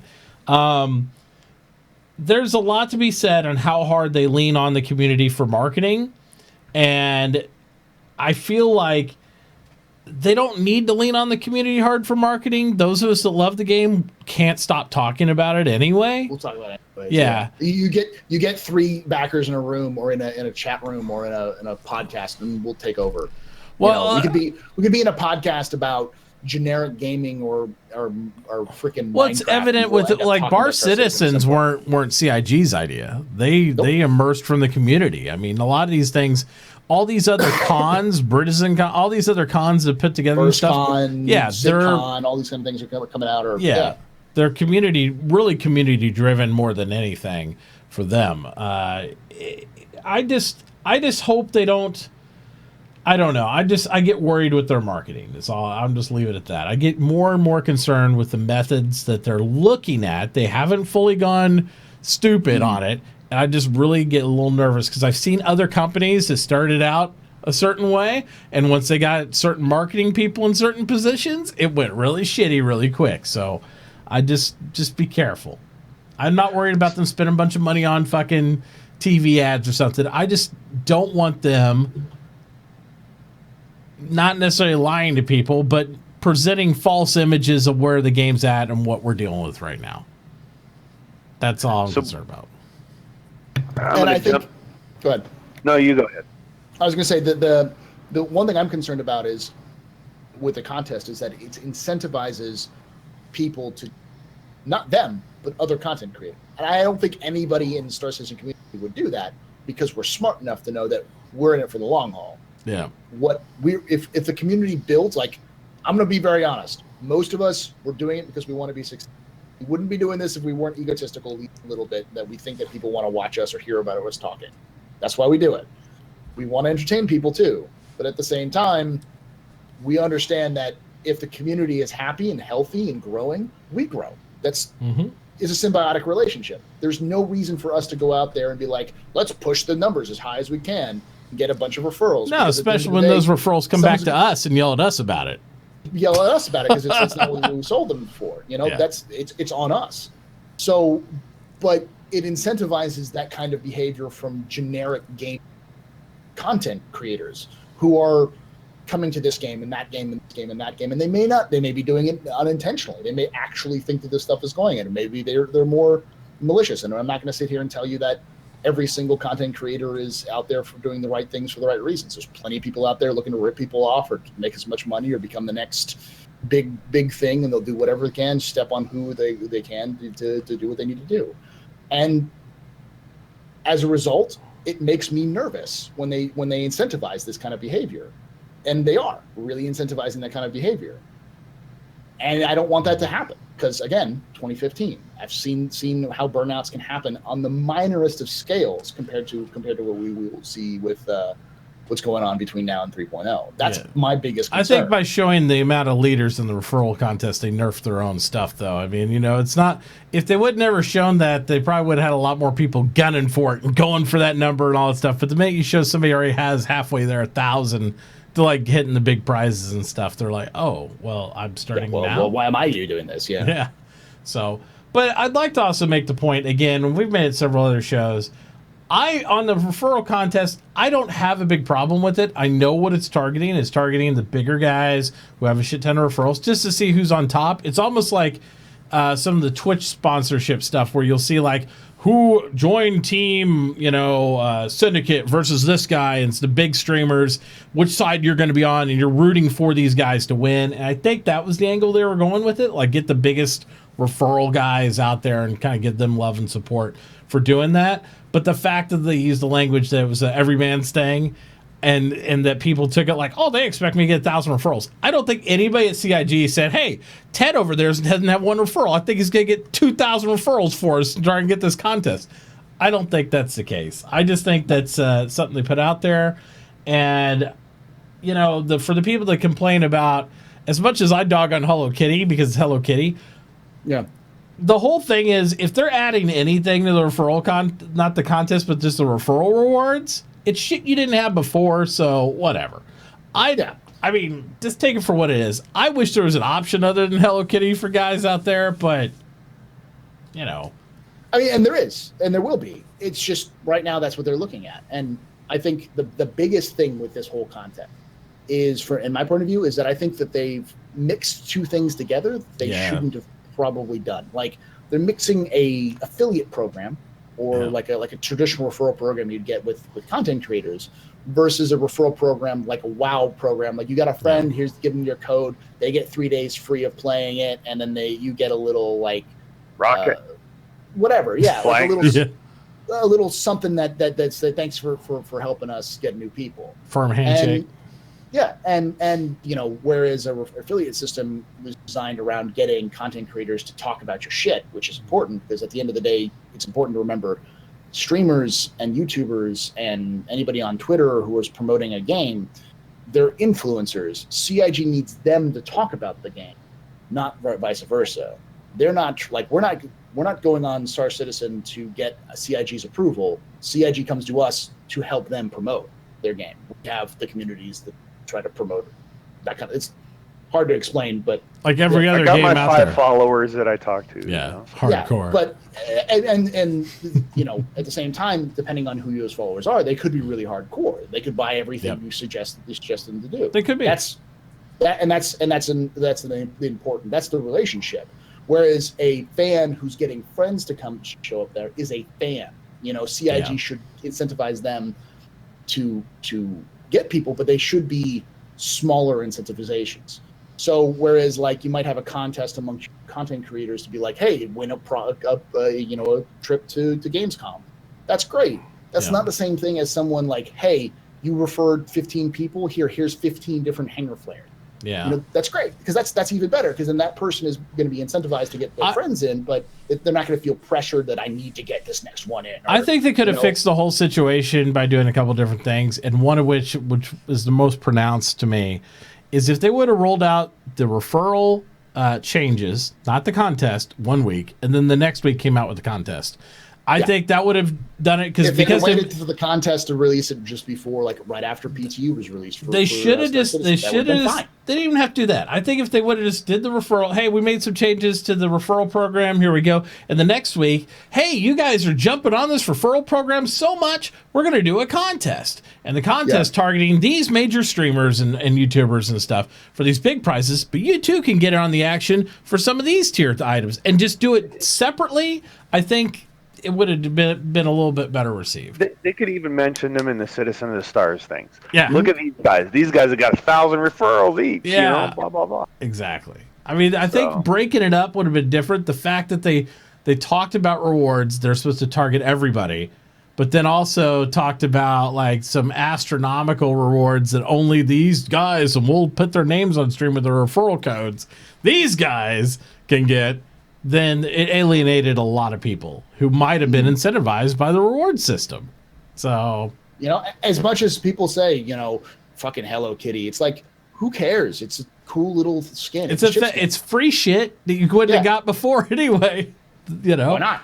And if they change it around to have Action Joe or like Girl on Mud Flaps, that's fine too. Why not? Why not have like the equivalent of G.I. Joe, the like super over dramatic, like muscle bound hero stencils on your Dragonfly. Who cares? It's the same concept. It's some people will like it, some people won't. Who cares? Sorry, I had to purge that type of talk in my chat. Fuck that shit. Oh no. We don't. That's against Twitch TOS for people that don't know. I'm gonna put my referral code down right now, right here. It's gonna be totally legit. It's totally not a joke. Oh no. Yeah. All right, I'll get back on top. There you go. That's totally my referral code right there. Let's see if there's any questions in here. I don't think we have much. Well, wait. Let's back up since you still got Brian Chambers up there. Mm-hmm. So he did mention a couple things that I didn't want to point out. Okay. One of the questions was talking about caves. Okay. He says, while there's not necessarily caves, he says there's some big ass holes in some of the moons and planets and stuff. Like the canyons and stuff we saw on the. No. I'm thinking these underwater holes. Ooh. Like giant. They've talked about that before. That's cool. So, and I'm thinking, like freaking Polaris-sized holes in the moons. You know what I mean? So what Star Wars or whatever it is, he's hiding inside the monster type of thing. Those types of caves, holes. So you could put big ships in them and hide them. Yeah, well, I mean, there is actually a geological feature on the moon that they call them moholes. Moholes are these huge holes that seem to just go down forever. That are massive. They're not craters. They're like tubes that they think were at one point lava tubes that existed. And they in Kerbal Space Program they have like a couple of different. They have the moho on Moho, which is a reference to the fact that these holes exist on the moon currently in our moon. So that may be also a reference to that, is that they're just giant pits that just seem to go on forever. Which may old capital class, Polaris sized, Dorito hangars as it were. So he talked about like physics for the water and stuff. Yeah. I think is way too early for them. He says they'll have like basic physics, I think, like the swimming stuff, but weight, your buoyancy and weight and stuff, he's kind of like, I'm sure they'll add it in, but it's going to be one of those later things because that's something they can always add in later. It's a fucking spaceship, it sinks. Well, people since they said they were going to have planets with water on it, people have been asking for submarines. And people want their 9A jumps to go out on a fucking cruise and all this stuff. I want the 9A jump to sink like a fucking rock. I want the first person to take that piece of shit out there. It's like, I got this $900 fucking amazing ship that does nothing, and park it on some lake out there and watch that son of a bitch sink to the bottom, and they all drown. Yep. Be like how those Titanic thrusters going to work underneath the water. That's right. It's like, I bought this ship because I just had my mom's credit card today and I just wanted to go crazy. It's like, fuck it, sink that shit. So the other big thing that I took away from today too, they were talking about, and Disco kind of answered it, but it's still early too, is items on ships, like you place in your hangar, the items. People want the items on the ships, and I guess they're doing like an early pass on that now. Hopefully, that's what the placement system is. The whole like refining that Austin was using for the placement system, being able to like put the idea is that under Freelancer you've got like a box full of your gear. Well, wouldn't you want your shit on your spaceship anyway? I mean, I don't think I'm gonna hang out my hangar a lot. But their reference was specifically like a picture of their kids on the dashboard of your ship stuff. The old grabbing hand stuff. Yeah. Well, the dancing hula girl, Yeah, the bobbleheads and personalize your ship. Like, the picture of you and you're meeting like the senator or whatever from. It's gonna be like Sims, where I can take photo snapshots of stuff I do in game and have them selfied all over my canopy and my ship. I don't doubt that probably happening. It's already.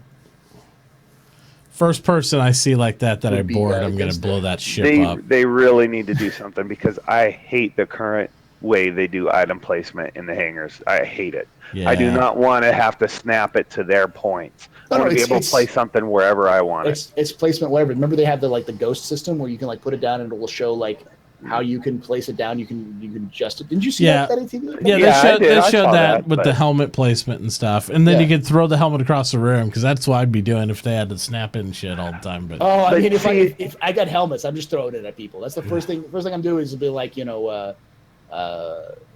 Mitauchi. It's like we're about to walk out the airlock. I just throw a helmet at him. I'm gonna beat him upside the head. See if I can hit him. Mitauchi, catch! Oh, you didn't catch. Yeah. With ships in the item containment systems, they just, you're not going to be taking your spaceship, spacesuit off, your helmet off, your gun off, and all your attachments off, and trying to stuff it into one place. There's going to have to be some kind of inventory system for those items. Absolutely.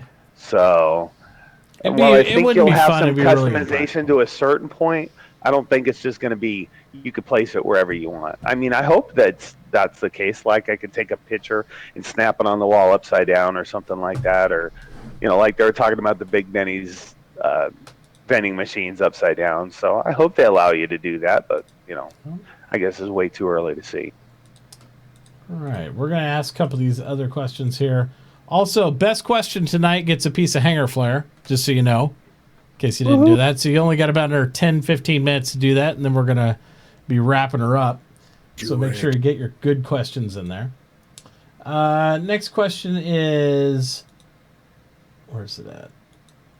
It says, so there's a revolution coming in computing with the mass manufacturing of Mesners, Intel, Samsung, and Micron, new 3D memory systems, and soon a complete redesign of all computers using carbon-based components. Yeah, it's still 5 years down the line, though. Yeah. Microsoft is actually testing that now, and the technology is awesome. So they're basically getting rid of your hard drive and replacing your RAM with a permanent state RAM. Yeah. So your RAM is your new hard drive. So which makes sense. But let me add one quick thing. So they have to totally rewrite the entire operating system too, which is where it throws in the kink in the works, because the way our current operating systems work, it's loads and stores and loads and stores. But with this new one, it's an always on state. Yep. So yeah, it's persistent. It never has to reference back to memory. There is no cache. It is there, present, right there. So, and the thing about that is that it's also experimental technology. So we're looking, even if 5 years down the line they make it so that it's marketable. It's the same way that the first computers were marketable to giant companies with computers the size of rooms. I don't think we're going to see that kind of technology be available for gaming enthusiasts for probably 10, 15 years. Anything that's like that new, probably no one's going to. They have to adapt to it. So like, people's computers has to become affordable, and they have to be games that be designed for it or designed around that. And idea. they've still talked about it. And I think the challenge they have with it is it still has to have power to it the entire time in order to reference what it's actively storing. So they're trying to back up the data systems with like current data systems, which makes it like really weird, and it doesn't work. So they're trying to figure out many aspects to it still. It's just they don't have it there because redundancy is still an issue. Well, OLED is still not very prevalent in the market, and that's how many years ago they come out with that? Well, and you see certain things, technology that comes out in the market sometimes gets skipped over, right? It'll come out and it never really fully fleshed out, and then something new comes out and they hop on that. Like laser discs is a good example. Or mini mini DVDs. Mini DVDs. Like those things were out for maybe 3 or 4 years before they're like skipped DVD came out, a CD came out, or whatever. Because they're like, why do that? Because it's all digital download, live streaming. You don't need DVDs. Fuck it. Move on. So the question that was tied to that was, with Star Citizen probably being the best game to look at pushing the boundaries of hardware, as the revolution in computing happens, how or at all do you think Star Citizen will change their goals / target audience / core software technologies? I swear to God, I hope not. Jesus Christ. This game's already been in development for 4 years. Yeah, let's not change anymore. 20 years. Wait for Star Citizen 2. Yeah. Like, I would, Yeah. Like another big push from CIG after they've actually released the game. Wanted to release 3 years ago, or 2 years ago. Yeah. So.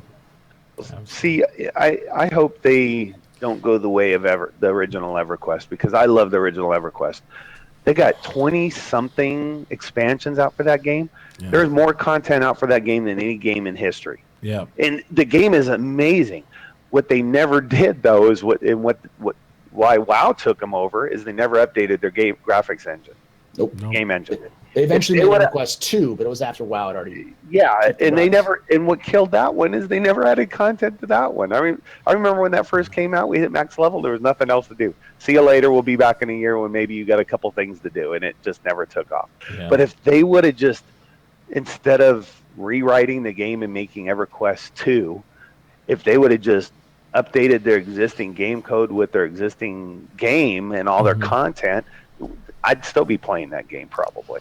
Well, and one of the challenges that a lot of people accuse Star Citizen of, and that we see sometimes even as backers, is the perception of feature creep, right?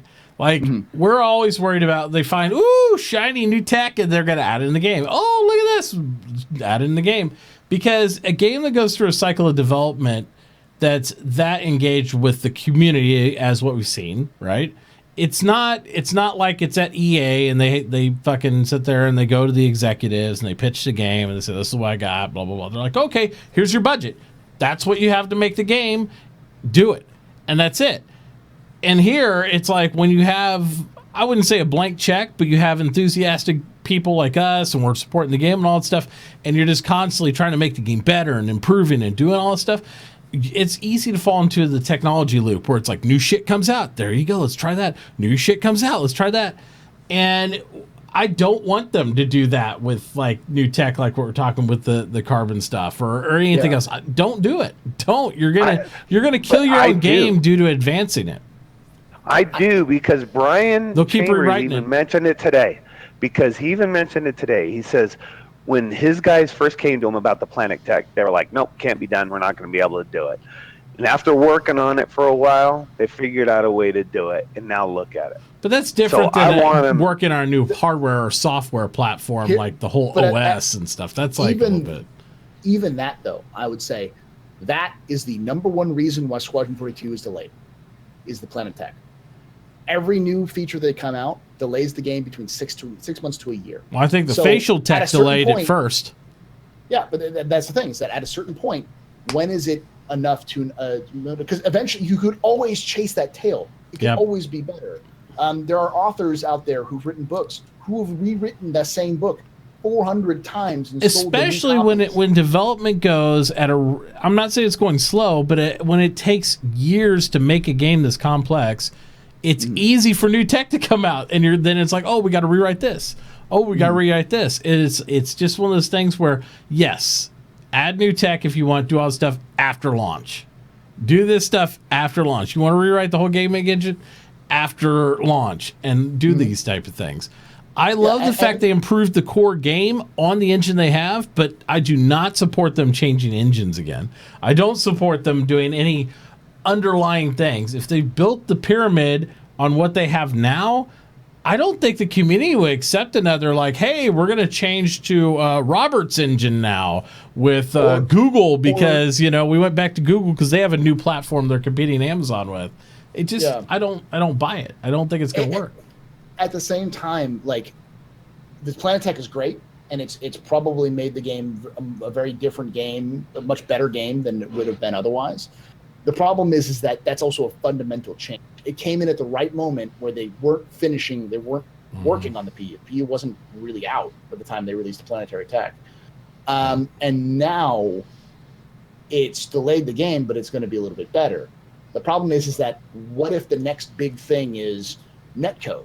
And they have to completely rewrite the whole netcode to make it work. Sure, it's great, but then we're also looking at another year to 2 years delay for the next great netcode thing. And then at that point, then maybe they make more advances in planetary tech, so you can have drilling down to the center of the Earth and or the planets and complete manipulating of the environment in a seamless way where you can dig things up and then replace it and all that kind of stuff. Because that tech exists now for other games. What if they find a way to put that in there? I'm all, like I said, I'm all. That sounds like a good idea, but for me, it's like, at what point do you sit here and go, it's 2020 and you haven't reached beta yet? It's been 7 years, and we haven't even gotten core features done. What the hell is going on? Yeah, I'm all for improvements, but to the point where it's detrimental to the community. Improvements are good, but what are you improving on?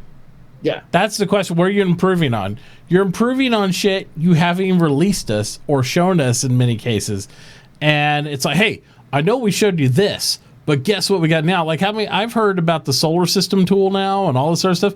Well, it replaced the old solar system tool. Well, that's awesome. I haven't seen the solar system yet. I don't think they had an old solar system tool. This is the very first iteration of Sol System. Yeah, well, it's the first. It's a tool that lets them build solar systems immediately rather than having to do it by hand. Before, like 2.0 was all built by hand. I think it's all lies because if you could build the solar system immediately, where the fuck is it? This tool allows us to build the immediate solar system. Well, here's the thing: it's like it exists. Mm-hmm. I bet you they have a full Stanton system working right now.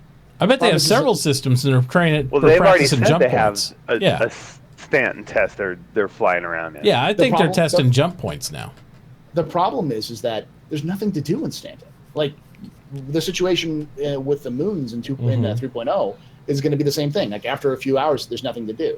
So you need to have a Stanton system that works, that has landable points, that has missions and mission givers on them. Gameplay. Looks good, and you need gameplay. So there's no point in putting it in the game if it's not gameplay. I'm sure they're light years ahead of what we see in terms of content. It's just we don't see it. Like that content is they're building tools to create content, and that's awesome. And they need to. They have to do that. But if it's not in our hands, we won't be able to see it. We can't hype up other people based on them building tools for content. Yeah. I mean, that's cool. I mean, that's great. But it's just, again, it goes back to the the referral contest stuff and all that. I'm just like, it's hard to figure out where their headspace is with some of that. I understand changing stuff. We've asked for it for a while for our rewards, but just some of the stuff like promoting the game and pushing it out to people, from my standpoint, is like I still got dozens of friends that won't do it because I'm going to get a lot of hate for this, but if they have to take another year and a half to rewrite all the net code to get thousands of players in instead of 12 or 24, let them do it. Because I would rather have the thousands in than the 12 or 24 we currently have. Because, like you said, it feels empty. We get 1,000 people in there, and we're going to be bumping into each other. Yeah, but they can do that. Every other game can do that post-beta, post-release. EVE did it. We only had 50v50 in EVE. Yeah, and then they eventually changed it because they were 4,000, 5,000 pilots now can be in EVE. So you can't tell me that you have to stop making the base game or mechanics or even talking about how the player interactions. We have still not talked about how the criminal system is going to work. We haven't talked about how does the piracy work. We don't even know how piracy works. We don't even know how it works. I'm not saying give it to us. So I don't even know how it works.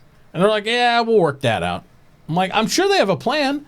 That's more content they could share with us that we would be greatly interested in. They don't always have to show me a shiny moon, or they can just show a shiny moon while they're talking about it. That's fine. But they could definitely, see, I got Toys Moon. I don't need their shiny moons to be shown every time. I want game mechanics. I want to know if the main thing you lose when you die is your reputation, what the fuck does that really mean? How does reputation earned? How many missions do I have to grind to get back rep? Is there certain things I can do where I can never get back rep? I mean, basic questions on gameplay that matter because that's all you lose. Everything else you get back if you have insurance is in time. Yeah. So and I will say this, Kate says it needs to be impressive on release, not repeat of No Man's Sky. Yes, but that means you have to have features in, not like having an agreed upon. This is the base release. This is minimum required for release. Working to reach that goal. Not saying don't work on the other stuff. The other stuff is fine. Yeah. But working to reach that goal, and then after the release, working on other things. The difference between, say, Star Citizen and Elite Dangerous is a good example, is that Elite did a basic minimum goal, which was super simple, and then they added stuff on top of it. Sometimes it worked, sometimes it was terrible. Star Citizen needs to make sure its base foundation is broad enough that it can fit multiple things in the future, but at the same time, strong enough that it can support gameplay that's fun right away. And at a certain point, you need to sit down and say, listen, we can't just sit here chasing the ever-living dream of the next great, biggest. I'm all for being happy and hyped. Okay, I'm all for being happy and hyped, but at a certain point, realism needs to set in. When you say, listen, this game needs to release this time. We have a date. You need to have a set number of features that need to be. How many players do they want in before they're comfortable going in beta? Like, say we have 100. A whole solar system. What's the number? They originally said 100 players per instance. That was the old system, though, so I don't know how the new system. I was going to say, that doesn't even seem like that many in a whole solar system, because we're talking about 3 moons, and 24 sounds like nothing. An instance is like Korea would be an instance. That was the original concept. It's like there are multiple instances throughout a solar system. Yeah. Thousands of instances throughout a solar system. Each instance would hold 50 of one player and 50 of another. That was the original concept 4 years ago. And that's changed. They said it's changed, but they haven't told us what to change. So that would be another thing to know. What's the minimum requirement that you need to have? And I think they said something like 2 Idrises need to be able to be in game and be able to fight each other without the game crashing. Is their current benchmark for that? They're not there yet. So nope. Not fully crewed with people, that's for sure. That's a long ways off. Let's see. What's the next question here? It says, oh wow. No, we'll go with this one. Once 3.0 releases, will you guys have a party? Sure. Maybe. They said the party system's not in until 3.1. Yeah. So if you're talking about this kind of party, I have this kind of party on a Friday anyway, so why not? I'm already having this kind of party on a Friday night. I don't know what you're talking about. There you go. I've got my Jack Daniels and my AstroPub shot glass. There you go. Here's my shot glass from Hawaii, from my Hawaii house. That's cool shot glass, actually. I like that. That's pretty cool. I got different color tiki ones. Yeah. Next question: will NPCs defend your ship if you're away exploring? You can't be away exploring. Your NPCs have to be with you. I think it means like if you land your ship you take a buggy out and you have your NPCs stay at the ship, will they defend it for you? I would say yes. As long as you're online, they should. Yeah. Yeah, as long as you're even if you're offline, they should. Now, I don't think your ship would exist out. We again don't have information on how far we can go away from our ship, what we can do. Like, what's the deal with all that? And we know for a fact you can't crew multiple ships with NPCs. But that's not saying you couldn't do an attachment from the ship, use a scout ship, or use the command module or anything like that. But they haven't specified. But that's our assumption, that you would still be able to operate in the area of the ship with that. But they don't want you to be able to operate like, I have an Idris and an Endeavor, I'll leave the Idris fully crewed with NPCs and take the Endeavor over here. They said no, that's not happening. You have to have an actual player to be present there. Now if you have a buddy stay on the ship and do that, maybe, but it has to be under the directive of a player to leave, like, at least at some ranges. So all right, next question. In 3.0, will your games save planet side or return you to a hangar? I think they're working on that right now. That's what they said. Your bed was the original thing supposed to be your game save. Mm-hmm. Well, persistence is persistence. So if you park on a planet, you should respawn on a planet, especially when they had habitats there. You know what I mean? Yeah. I think the big key is if they can get it in for 3.0. I don't know if I don't remember if it was in 3.0 that they were looking to get persistence in. I don't think it is. If they do make it in, I think the idea is that you log in to your ship, say at Olisar, fly down to Yella, you park on Yella, you log out. Eventually, your ship will disappear, poof, after a few minutes, and into existence where you left it, and you're still in the same place you left it. Mm-hmm. The original idea was, of course, you only get that save state if you you go into your bed, and you have to stay in the bed for a certain amount of time or whatever. But yeah, and then they talked about capitals persisting to some degree and all this stuff. But we don't know. We don't know if, like, you're the only crew and you have all NPCs on a capital, will disappear if you log off. Or they've also talked about autopiloting to the nearest port, or you can do those sort of things. But or if there's another player online, they can run the ship for you. Those type of things. But we don't. Again, it's very precursory, very vague answers, because honestly, they have ideas on what they wanted to do, but they haven't finalized a lot of it. So yep, like Death of a Spaceman. I mean, I straight up think they're probably going to read Death of the Spaceman several times. Like, we may not even see Death of the Spaceman. I'm sure. It may be completely. Whenever gone. it was brought up over the last couple of years, though, they go, "Oh yeah, that's Spaceman, yeah." But you know, refer to original document. It was the first document they wrote was Death of the Spaceman. Yeah, that's like Kickstarter doc. Here you go. Yeah, there you go. All right, and our last question of the night says, when do you think they will add a way or a fix to the current ways to get into the same instance with your friends? By 3.2, supposedly, according to schedule. 3.1, 3.2. Which is either December or January of next year. Correct. December of this year. Hopefully. My question is what are they going to announce at CitizenCon this year? Delta Badger. Squadron 42. Delta Badger. Like, here's the Delta Badger. We're calling it right now. Here's so my Mitch says Delta, Astro says Squadron 42. I think both. I think they'll both be in there.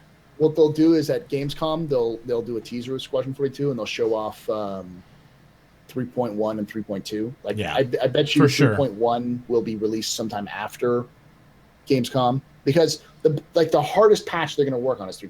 Once 3.0 is done and integrated, remember how quickly 2.1 turned around after 2.0? It was like 2 months after 3.0. Yep. They added content with 2. So I'm fairly confident that they'll get 3.0 out sometime in July. Yeah. And then sometime after, in like September, they'll come out with 3.1. And then sometime in December, they'll come out with 3.2 if they can.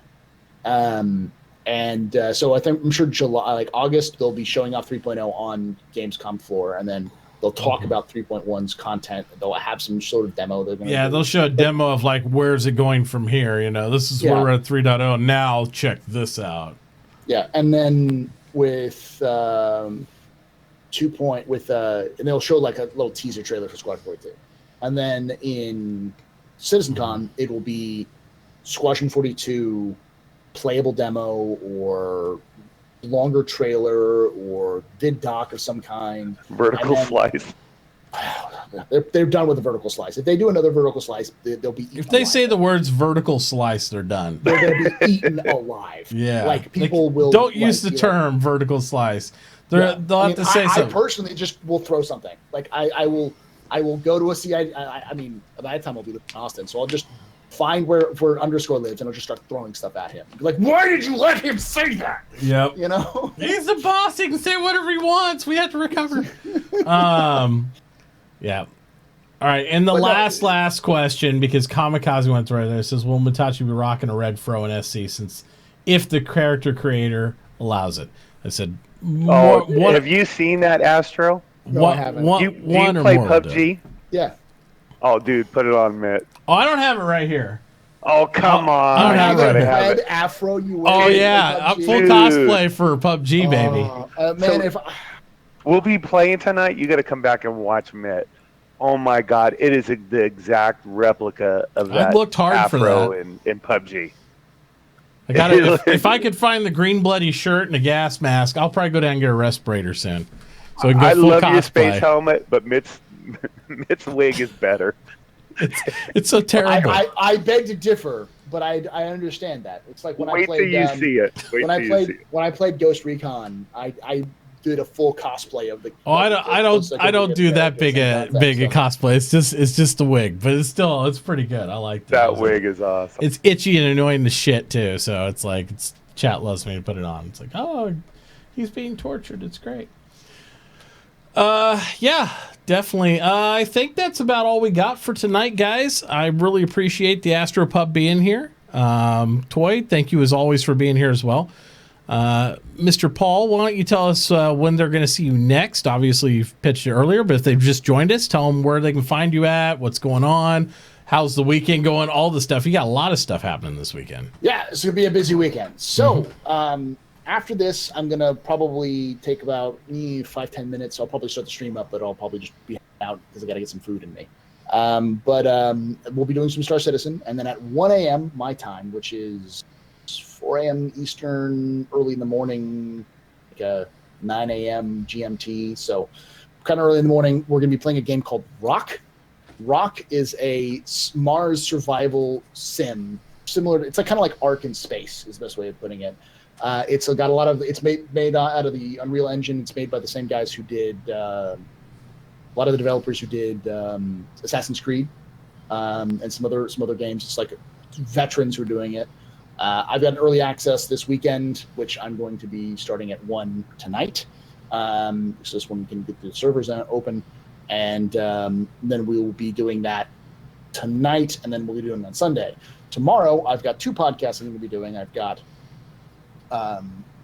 the Relay Station podcast in the morning, and then I've got the Captain's Table after that. And then on Sunday, other than doing Rock, I'm also going to be hosting the first test gaming podcast with Captain Richard and Montoya at noon Pacific.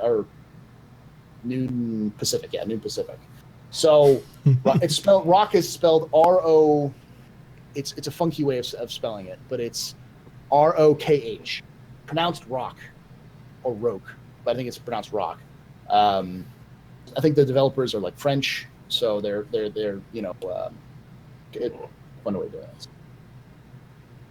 I have permission, so what do I do? I just you can also find me at twitch.tv / / the AstroPub.